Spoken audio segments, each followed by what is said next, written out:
दो तीन बातें हैं। पहली बात, ऐसे कई लोग हैं जो एनसीईआरटी पढ़ के टॉप करते हैं, सही बात है।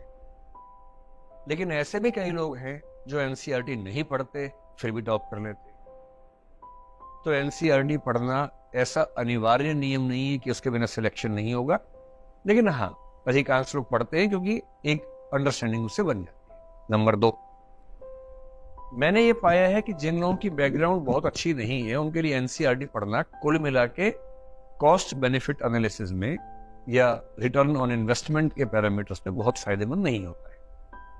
मैं हर क्लास में बच्चों से पूछता हूं जो एनसीईआरटी पढ़ के आते हैं, अमूमन जो वो बताते हैं वो ये है कि एनसीईआरटी छठी से 12वीं उन्होंने भूगोल की पढ़ी मान लीजिए। मैं सिंपल पूछता हूँ कितने घंटे लगाए आपने, कितने दिन लगाए? मोटा मोटा जवाब मिलता है कि हमने लगभग 2 महीने लगाए और रोज 5-6 घंटे पढ़ाई की तो हमारा ज्योग्राफी एनसीईआरटी पूरा हो गया। फिर मैं पूछता हूं कितना परसेंट आप समझ गए, ठीक से कंसेप्ट आपका ठीक बन गया?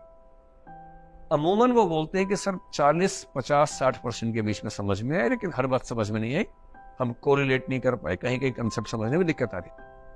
तो मैं ये अनुमान करता हूं कि 2 महीने रोज 6 घंटे का मतलब हो गया 360 घंटे। तो मैं संडे वनडे निकाल के मानता हूं कि 250-300 घंटे पढ़े होंगे वो लोग। छठी से 12वीं एनसीईआरटी पढ़ ली भूगोल की, समझ में आया मान लीजिए 50-60% किसी को। तो मैं उनसे कहता हूँ, वो क्योंकि क्लास के स्टूडेंट्स हैं, मैं उनकी बात कर रहा हूँ। जिसको अपने आप ही पढ़ना है उसकी बात अलग है, जो क्लास में पढ़ रहा है उसकी बात अलग है।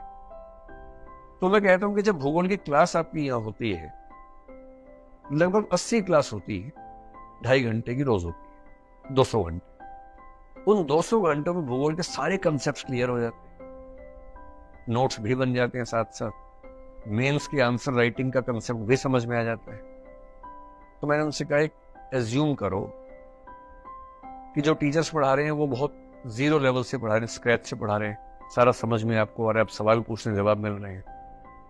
200 घंटे में भूगोल खत्म हो गया आपका क्लास, आपने अपने नोट्स भी बना लिए, सब कर लिया। अगर आपको एनसीईआरटी पढ़ना है तो एक प्रयोग करके देखो, क्लास हो गई, उसके बाद एनसीईआरटी पढ़ के देखो। आपको जो एनसीईआरटी पढ़ने में 200-300-350 घंटे लगे थे, अब आपको मुश्किल से 50 घंटे लगेंगे। और समझ में कितना आएगा? 100%।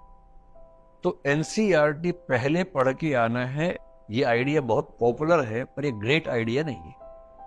हाँ, क्लास नहीं करनी है तो एनसीईआरटी से शुरुआत करने का विचार अच्छा विचार है। पर यदि आपको क्लासेस करनी है और दृष्टि में करनी है तो मैं दृष्टि के बिहाफ पे आपको यह विश्वास दिला सकता हूं कि पहले क्लास में समझ लीजिए, फिर एनसीईआरटी पढ़ लीजिए तो ज्यादा अच्छा होगा। और यदि आपने क्लास में पढ़ लिया और मान लीजिए एग्जाम अगले साल देना है, टाइम नहीं मिल रहा है तो एनसीईआरटी मत पढ़िए, तनाव मत लीजिए। ये वैसा ही तनाव है जो मैंने आपसे कहा था कि मामला इतना सा है, बढ़ के तनाव हो जाता है। 50 ज्ञानी मिलेंगे आपको, पूछेंगे तैयारी हो गई? हाँ हो गई। एनसीईआरटी पढ़ लिया? बोलेंगे नहीं। अरे अरे तुम्हारा तो हो ही नहीं सकता, तुमने एनसीईआरटी, तुमने राष्ट्रीय ग्रंथ नहीं पढ़ा है, तो कैसे होगा? इन नीम हकीमों से थोड़ा सा दूरी बना के रखिए। और जब भी कोई ऐसा बोले एकदम चिकने घड़े की तरह हो जाएगी, कोई बार तुम्हारा नहीं होगा, बोलेंगे thank you, bye bye, enjoy, बस। और किसी का लोड लेना नहीं है, है ना? अपना भरोसा रखिए अपने ऊपर।